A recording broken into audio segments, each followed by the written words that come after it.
Hello, everyone. It's Fred Staub and Les Jackson, and we have got a jam-packed 2 hours of automotive information for you.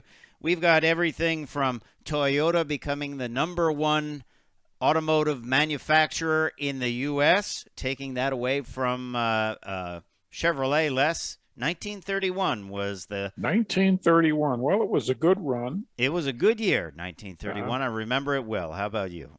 Well, I was very small.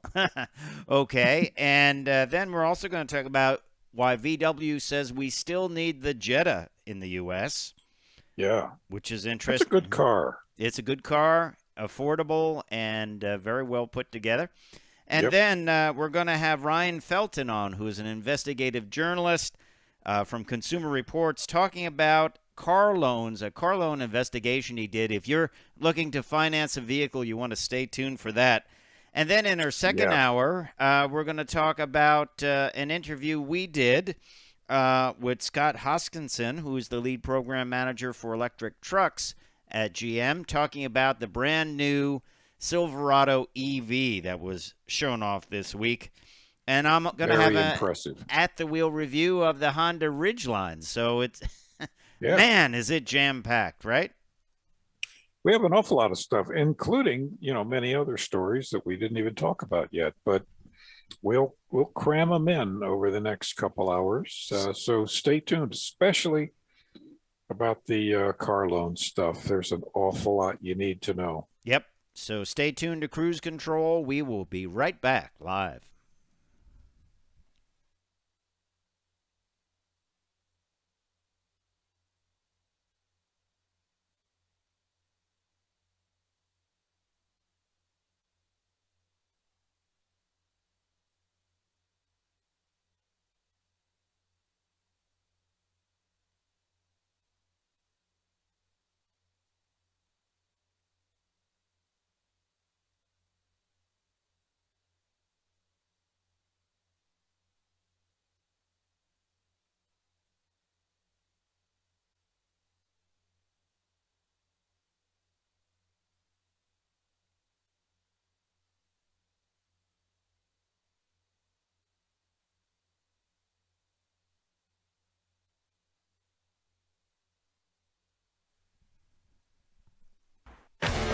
This is Cruise Control. Your on-air automotive magazine with co-hosts Fred Staub and Les Jackson. Everything you need to know about new and used cars. Industry news. We'll fix or repair your car on the air. Fasten your seatbelts and let us take the wheel. Now, your ride is about to begin. Because you're on Cruise Control. Cruise Control. Cruise Control. Yes, indeed. Welcome, everybody, to Cruise Control, your on-air automotive magazine. I, as usual, am Les Jackson. Well, I guess I always am. And over there at the other chair is Fred Staub. Hey, Les. And we are cozy in the command center. It's nice and warm. That's right. We have the coffee brewing somewhere. Is that like it's 5 o'clock somewhere? No. It's 5 o'clock somewhere. Yeah. And we've got just a huge amount of very different and very informative stories. So let's get going. Yeah, well, Les, we're going to start this hour with change at the top. This story goes way back. Since 1931, General Motors has been the lead manufacturer of vehicles in the U.S., the best-selling manufacturer of vehicles in the U.S. Now there's a change at the top. Toyota takes the flag. Toyota, after 90 years of GM dominance, is now the #1 auto company. Mm-hmm. Anyway, good for them. Great company. And another great company, VW, say they still need the Jetta in the U.S. I agree. I think it's a really great car. And they announced the reveal date for, we've talked about this, the Volkswagen Buzz van. Yeah, that's. I've got a lot of friends that are ready to put down some dollars on its short little hood to buy that. They're excited about that. Then we're going to talk tech, Les. You know, when we first talked about this story a couple of months ago, we were like, what can it be? But it's true. BMW has a car that will change color at the push of a button. We have footage to prove it. I saw the footage. I still don't believe it, but it's there. And speaking of don't believe it, if you get a car loan, and who doesn't, boy, there's an awful lot you need to know. There are just so many ways you can get cheated. And Consumer Reports investigative journalist Ryan Felton is going to join us a little later. They've done an extensive research on this, and he's got a lot to talk about. Yeah, it sure does. We're going to have some tips for you. If you are buying a vehicle or thinking about financing a vehicle, these are things to watch out for. Ryan will be by. Tell us all about that Consumer Reports investigation. I think it's a good one. All that and more when we get rolling on this edition of Cruise Control Radio. And a little later on, Les, we're going to talk about the Silverado EV, which was a big reveal at the CES show out in Las Vegas. They didn't know whether that would be able to be pulled off by the COVID situation, but it was, and we will tell you about it. We have a great interview and more coming up on Cruise Control, your on-air automotive magazine. Check us out at cruisecontrolradio.com. We'll be right back.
Cruise Control is coming back in about a minute, and we're going to lead off with a story about Toyota becoming the #1 automotive manufacturer in the USA. Stay tuned.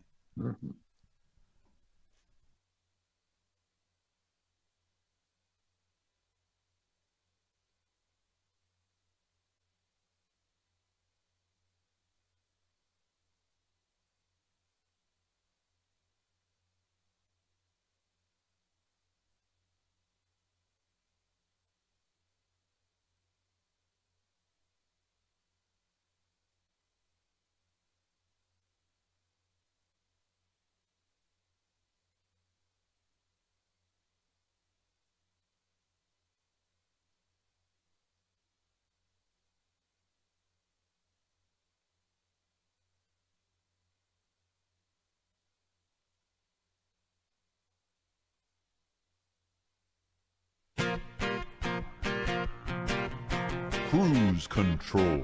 And welcome back to Cruise Control, your on-air automotive magazine. We hope you are ready for some great automotive information because we've got plenty of it, Les. And we're starting off with a story about Toyota becoming the top manufacturer, automotive manufacturer in the U.S. GM has held that title since 1931. I don't know who held it before that. Probably Ford, I would imagine. Probably right? Ford, sure, with Model T, Model A. Yeah. But this year, or for the sales numbers of 2021, Toyota has announced it sold 2.332 million vehicles last year, and that bests GM's 2.218 million vehicles in 2021, and that was a 13% decrease on GM from the prior year. I kind of think this boils down to chips. Basically, Toyota found a way to stockpile the chips, or was in a much better position when this came along to have these chips to build the vehicles. I mean, if you can't build the vehicles, remember, we had many manufacturers building vehicles and partially building them, just setting them aside, right? That's right. And, when they're set aside, you're not selling them. You're not booking the money. Mm-hmm. Toyota just, they planned ahead better. And then didn't GM have a strike during this year? Last year? I think it was last year, wasn't it? Yeah. Yeah. Yeah. And, of course, shutdowns for COVID and that, but Toyota had some of that as well. The thing is, what will happen when chips come out and we start getting more chips? Will Toyota be able to hang on to this? They certainly have a powerful lineup of vehicles. They have a fresh lineup of vehicles. But then again, GM is coming out with a lot of exciting vehicles. One you and I talked about this week, the Silverado EV. They're kind of transitioning to electric vehicles. What do you think? It will be kind of a seesaw battle, I think. I think so. But, maybe it won't be so quick. I think Toyota's going to hold on to this for, I'm thinking, a year or two, maybe. Yeah. And it, let's remember too, some of those vehicles that GM is bringing out that are electric are going to be very expensive as well. And Toyota has some great vehicles that are in the $30,000-$40,000 range, which is soon to be inexpensive vehicles, believe it or not. I think overall the price of vehicles is going to go up. But it really, I think this number boils down to chips. If you can't finish the vehicles, if you can't finish building the vehicles, you can't sell them. It's as simple as that. You're right. Yeah. You're absolutely right. Now, one manufacturer that has kind of done a good job during the chip crisis and during COVID and all of that is Volkswagen. They, too, have a lot of new product coming out. Of course, they released the ID.4 electric crossover.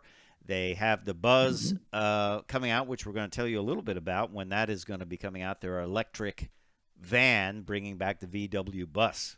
But CarBuzz was speaking to VW North American President Scott Kellogg, and he talked about why the Jetta is still needed in the lineup in the U.S. Now, you would say, oh, well, they just want to get rid of all sedans, and, that's it. We'll do all crossovers. And a matter of fact, they have gotten rid of the Passat. That is, whatever's around is around. That's it. They're not going to build the Passat anymore or sell it in the U.S. But Scott says that the Jetta remains in the U.S. lineup because it is affordable. It's a good quality product, and it starts at a $20,000 MSRP, which is attractive to many people. You can even get the Jetta GLI, which is a fun vehicle to drive, for $31,000, which, believe it or not, is a deal these days, isn't it, Les Jackson? It seems to be a really good deal these days, which is sort of depressing. Yeah. And the Jetta, the Jetta is a good size car. It's not a compact. I like it. Yeah, and it has a lot of safety features. You have Yep. a lot of different trim level options. It's got great trunk room, and it's got a lot of the technology on the inside. So I think it is something that people really, when they go looking at prices, I think a lot of people might say, wow, I can't get a crossover, but maybe I can get this Jetta and go from there. Hey, when we come back, we're going to tell you about another VW vehicle that it will go for more than $20,000. I'm sure. That's the VW Buzz. It is their next take on the VW Bus. So stay tuned to Cruise Control. We'll be right back. I'm Fred Staub. He's Les Jackson. Stay tuned.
Go.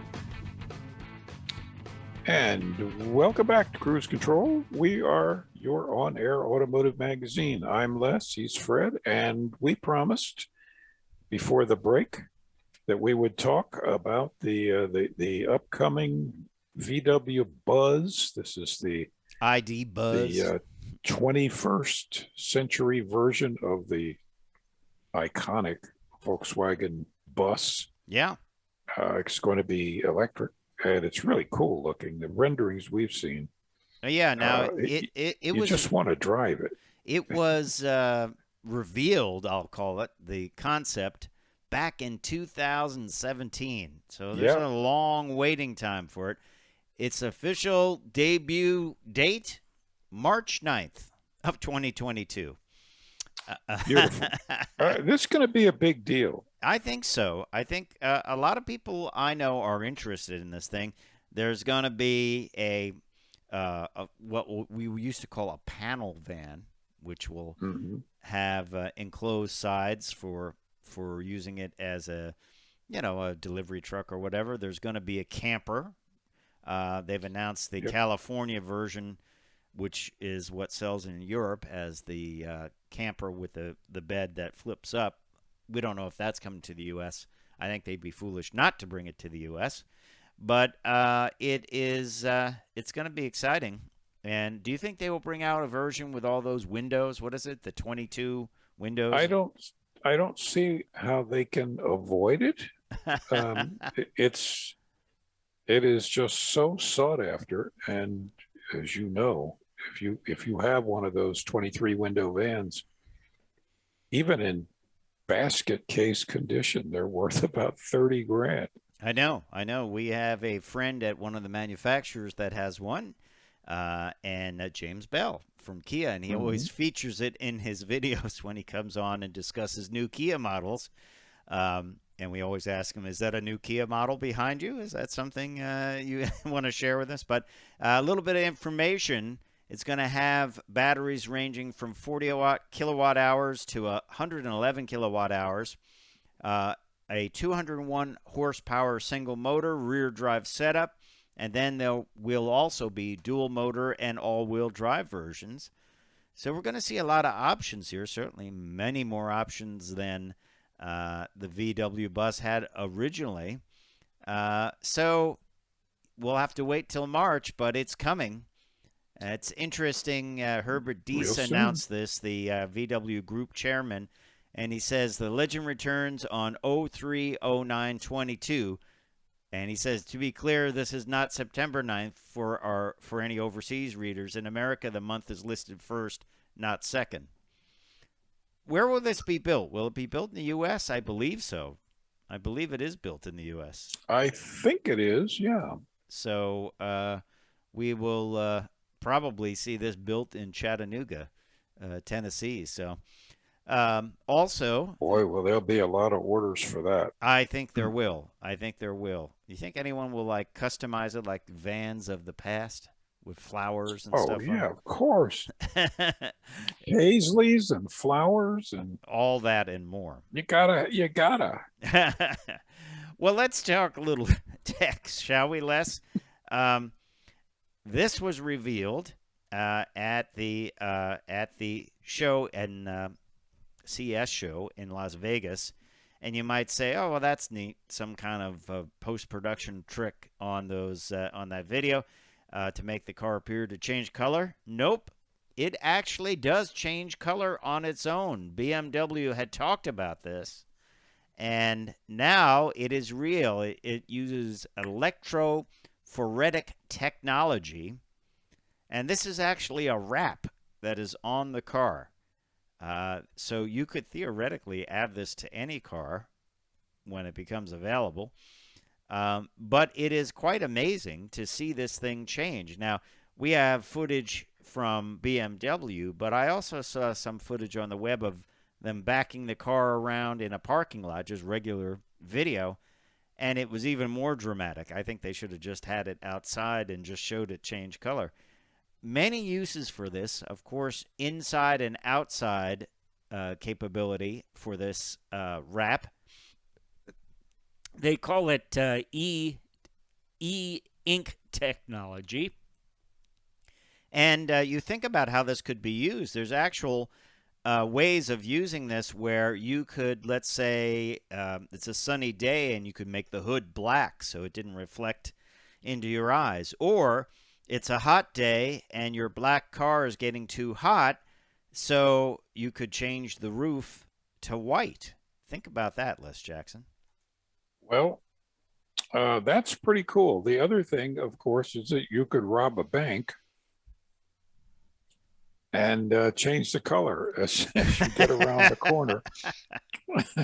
And everybody's looking for a white car. Well, the other thing I thought of is a lot of friends that drive race cars have always said, well, I want to change sponsors for different races. Somebody only wants to sponsor me for one race, and then now I have to get the car rewrapped. I got to get it repainted. and that takes a lot of time and money. Well, what about this? Eventually, they'll be able to project video on this, I would imagine, Oh and yeah. you can say, well, you get you get, let's say if it's a drag race, you can be my sponsor for the qualifying session on Saturday, and then if you want to pay more, you would pay for that, on the Sunday race. Think of this: trucks advertising. You know those big trucks they drive around with the big heavy screens on it. Yep. You don't Yep. need that anymore. You could put this on every box truck. The other use of it, I think, and I thought this was supposed to happen sooner than later, on big high trucks, they're supposed to have a screen on the back so you can see what's in front of the truck for light stop lights and things Right. like that. Right. This Yeah. would be easy to do. It's like a You could decal. display it. Yeah, Sure. it's like a decal. So I think, Now, do we know if right now it's just the black and white, or are there other colors? as far as we know, it is just the black and white and sort of a geometric texture pattern.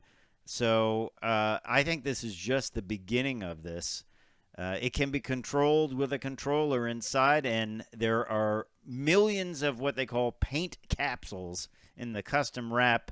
Electrophonic Coloring is based on a technology by e-ink, and that's well known for displays used in things like e-readers. So I think white or black pigments right now. That's what it is, white or black pigments. You can sure, though, this is going to expand and get bigger. Oh yeah. And we're just seeing the beginning here. I think virtually every vehicle, you could have racing stripes on this thing. You could have all kinds of things that could change. And I think that's something we're going to see a lot more of. It's just You beginning. could probably you could probably write on it. You'll be able to type in you're Saying. following too close. potential for people to get in trouble, but yeah, there you have it. That's our talking tech Pretty cool. for this week. Pretty cool. It actually was a lot better than I thought it would be when we first described this. We heard about this, that this was coming up. I thought, yeah, And we have to see this in person. I suspect it's even more dramatic. Well, as I said, I saw footage of it just in a parking lot. Someone was backing the car up, and when it changed colors, everyone standing around went, "Whoa, what just happened?" They're like, it almost looked unnatural. It almost looked unnatural. So, hey, when we come back, we have a great guest coming up, Ryan Felton, who is an investigative journalist. He's going to tell us about a piece he did for Consumer Reports, a car loan investigation. There's a lot of hijinks going on out there when you come to finance a car or truck, and we think you should know about it, especially if you're going to be going out and financing a new vehicle.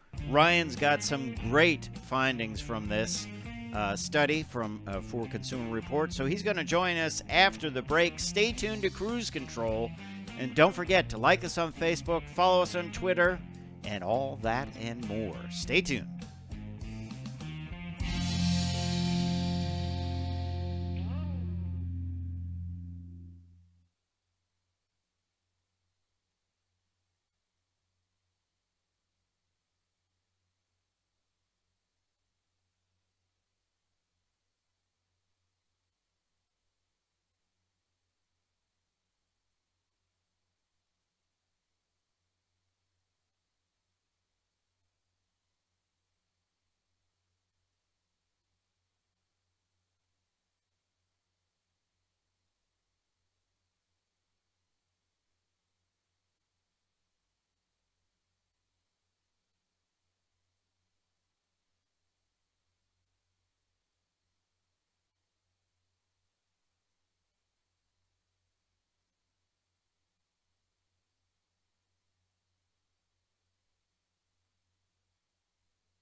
Cruise Control.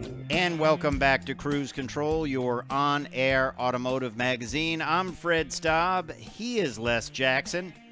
And if you are a longtime listener or viewer to this show, you know we like to give you tips when it comes to buying a vehicle, what vehicle to buy, everything about the buying process. And that's what we're going to do today, because Consumer Reports did a investigation about some things going on, let's say, with car loans, Les, that are a little bit concerning, or a lot concerning. And Ryan Felton, who works for Consumer Reports as an investigative journalist, has been on this. We want to welcome Ryan to Cruise Control. Ryan, welcome. How are you?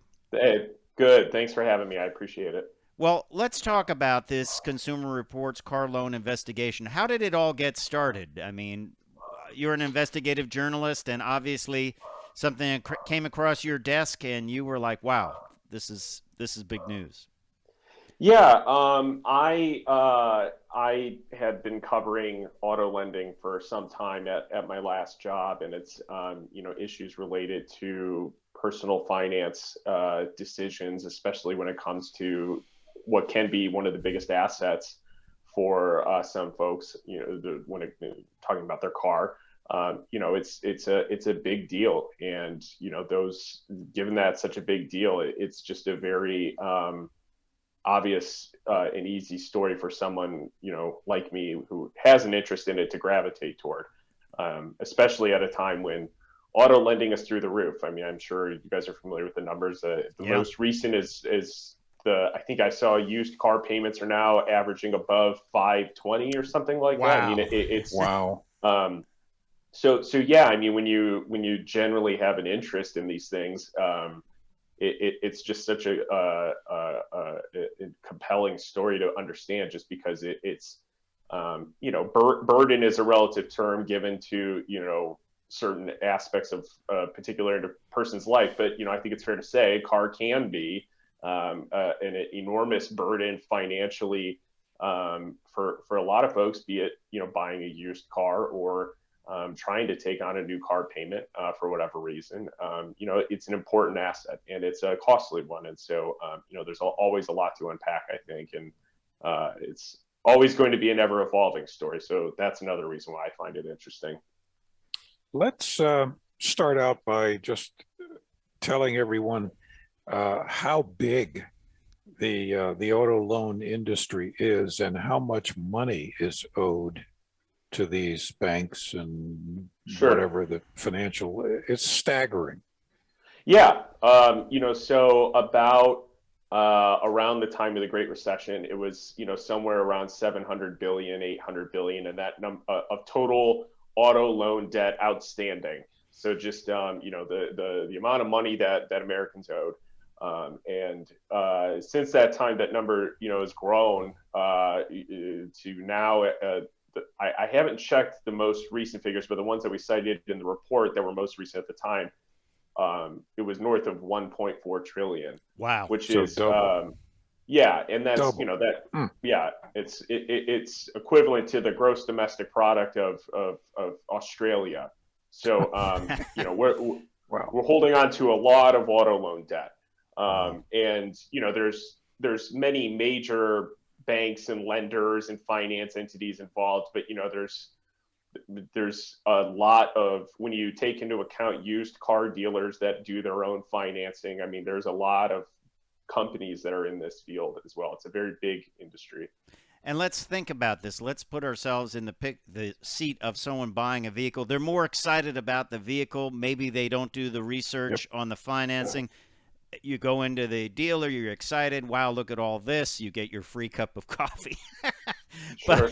And it's all a game. And then, wow, here comes all the financing stuff. Now, you've got some takeaways here from your study. And let's talk about them. Number one, similar consumers got very different loans, which you would think they'd just be looking at people. It's like, hey, here's what you make. Here's what you can afford. But that's not the case, right? Yeah, the limitation is that we had to work with the data that we had. So, we had a lot of important, what I understand and most people in the industry would understand to believe important variables.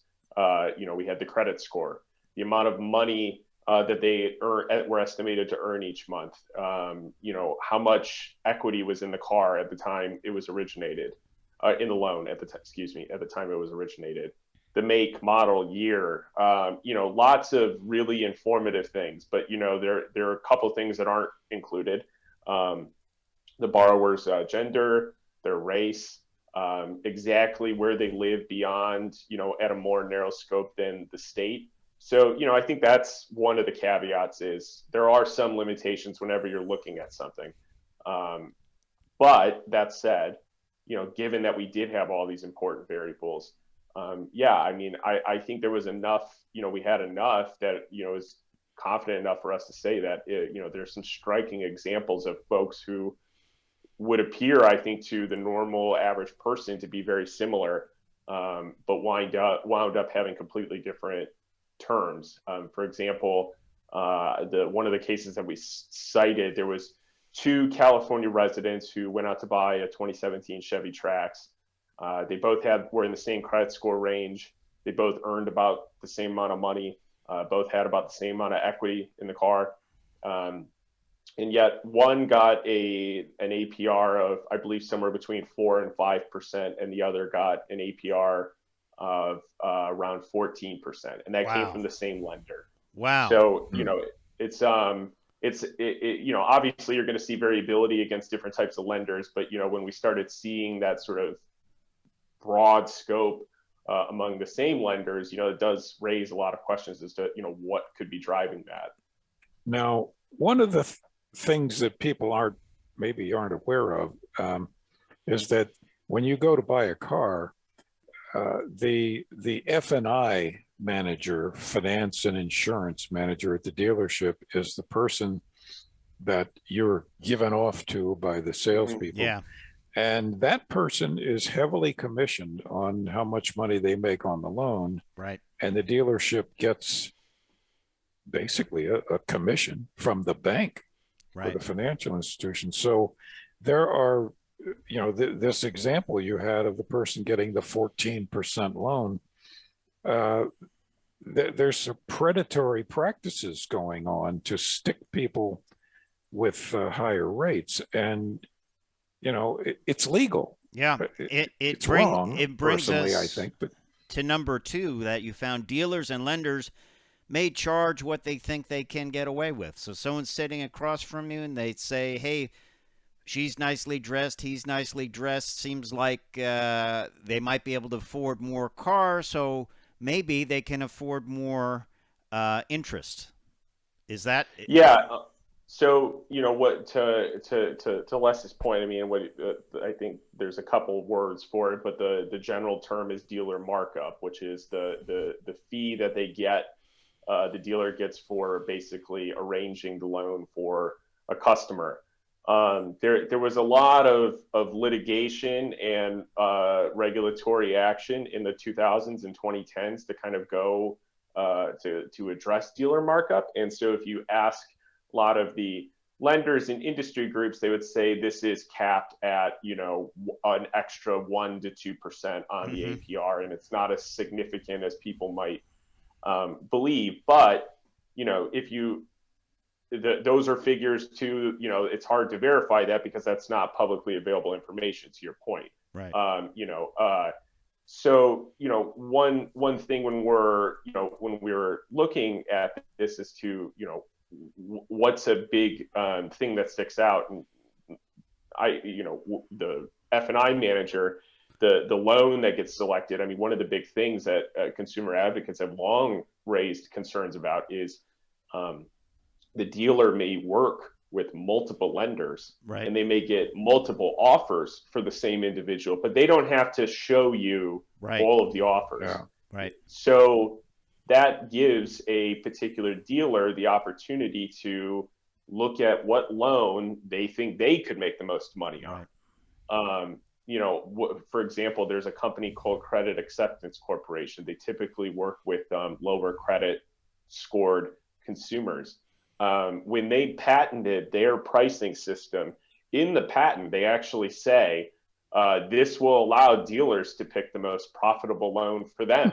Wow. So that's one lender. That's not to say every lender functions that way, but that the reality of the system, the way it's designed, is that they don't have to show you every single loan. And so when they tell you this is the best that we can get, you have to take their word for it. It's the best you'll get. That's the best we're going to give you. Yeah, that's the best. Yeah, we're going to give you. Yeah.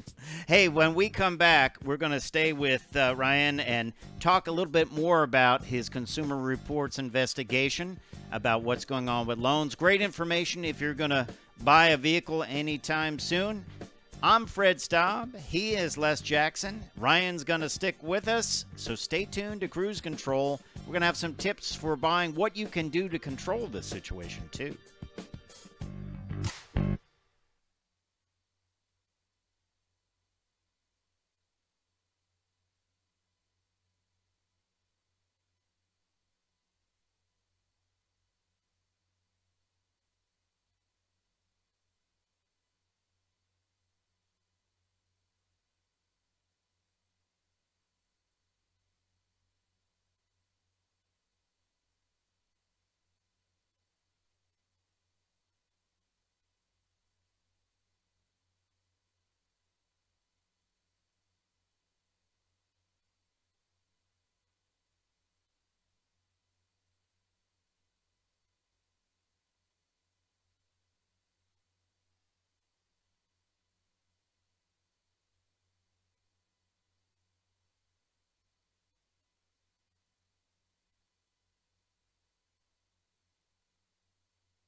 Cruise Control. Welcome back to Cruise Control. We've got Ryan Felton, who is an investigative journalist for Consumer Reports. We're talking about some of the findings he came up with when doing his piece for Consumer Reports about loans, auto loans.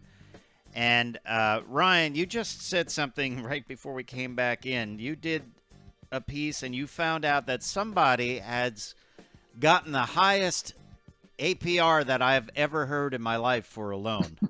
Yeah. We, as part of the story, the reporting, I mean, one thing that we wanted to home in on was, what the landscape was for laws governing interest rates. There's no federal interest rate limit for auto loans, so it's left to the states. So we went out to all 50 states and asked the relevant regulators to, provide us insight as to what their relevant laws were. And, in some cases there's decent limits, like stricter limits. I would say stricter instead of decent. For example, as low as 15 to 17% in some areas. Mm-hmm. In some places, though, there's no limit at all. And even in places where there are limits, for example, we interviewed someone in Nevada, which has a 40% APR limit. But on the loan that they got, it actually carried a 75% APR, which I never heard of something like that. Was this a car. Was this from a legal source of lending? Yeah, here? it was a legitimate dealer that had their own financing operation in house, and it was written plainly into the contract. Wow. And I know there's some folks who may say, well, it's on the borrower, to make their own appropriate decision as well. But in some cases, especially when you're talking about consumers who are relegated to these types of dealers, they need a car. They don't have the time or the resources to seek out the best deal. Right. So that is definitely, and the fellow I talked to, I mean, he says much. He's like, he knew it was a lot, but some people, they just need a car.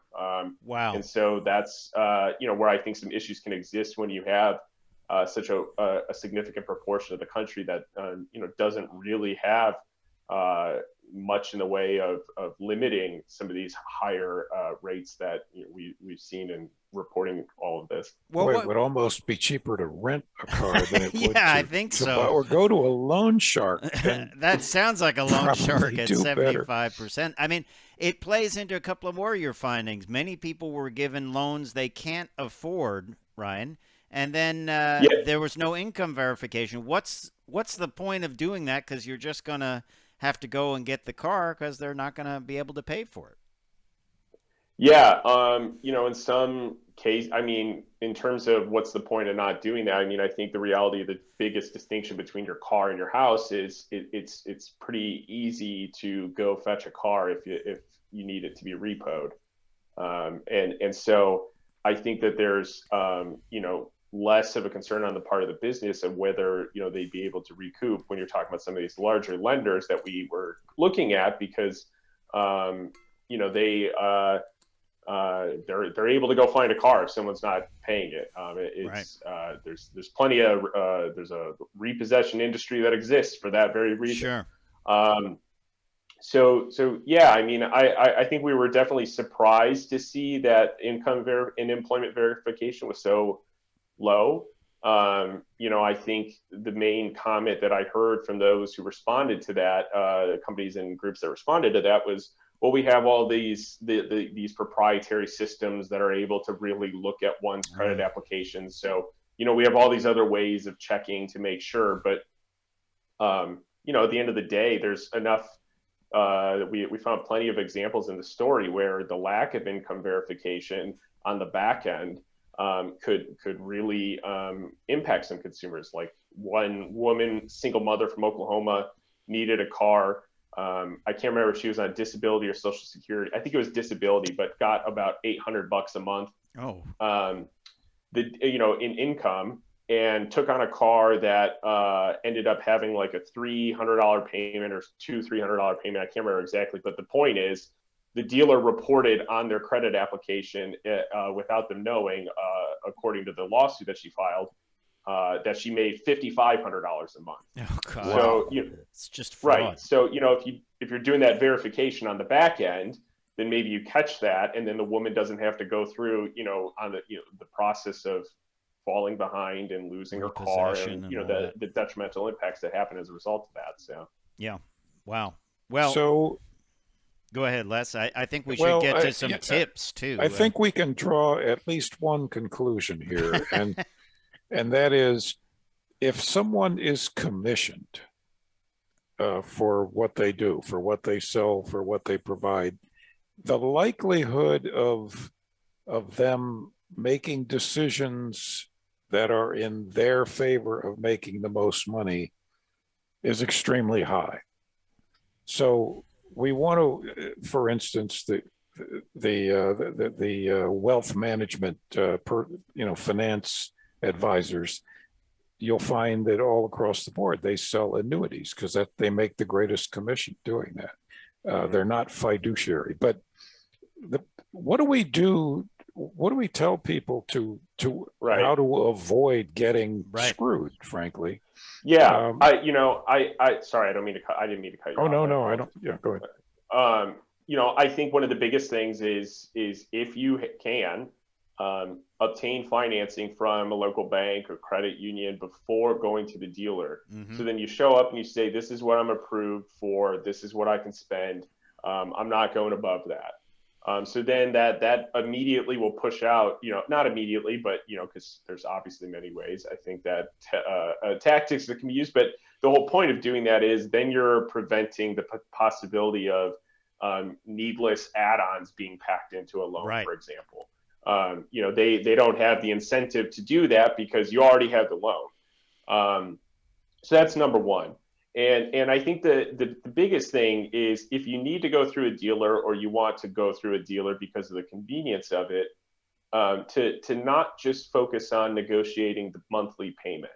I think, most people don't realize or don't remember but they don't negotiate the terms. And you can. There's nothing stopping you. There's nothing, no one's telling you can't. That I think is something that could benefit a lot of people. There was a study done that I thought was just so interesting about how counterintuitive people act in the process and car buying process. And the findings were that people essentially act as if they would, it sounds confusing when you say it, but they would take $1 off the price of the car, and in exchange, they would pay 86 cents more overall. So they're feeling good about getting the dollar off, right. But they're actually, in effect, paying more because they're not focused on it. Right. And that's huge. And there are games that goes on that you're, like I say, you're at the dealer, you're excited. Oh, look at this brand new car, all this stuff, and all this other things you can add to it, and it's only $20 more a month to add the floor mats in or whatever. You end up spending way over what you have to spend to buy whatever you're looking at, and it has to be almost a totally emotionless. Like I always say, you should go in and there's a red Corvette, and you really wanted red, and the guy's like, "Well, we got one here." Yeah, you should say, "I really wanted a black Corvette, but I guess I consider red." You never seem happy, never seem pumped up, just like, okay, yeah, I guess, It's all about doing homework, too, and I think that's what we're about here on Cruise Control. You got to come in and know what you're buying, what it should cost, and Ryan, you did that with financing. You've raised some great points. We're going to put your whole report up, your Consumer Reports report up on our website. So, Ryan Felton, we appreciate you being on Cruise Control. Time for me to say I'm Fred Staub. I'm Les Jackson. We're going to see you down the road. Bye.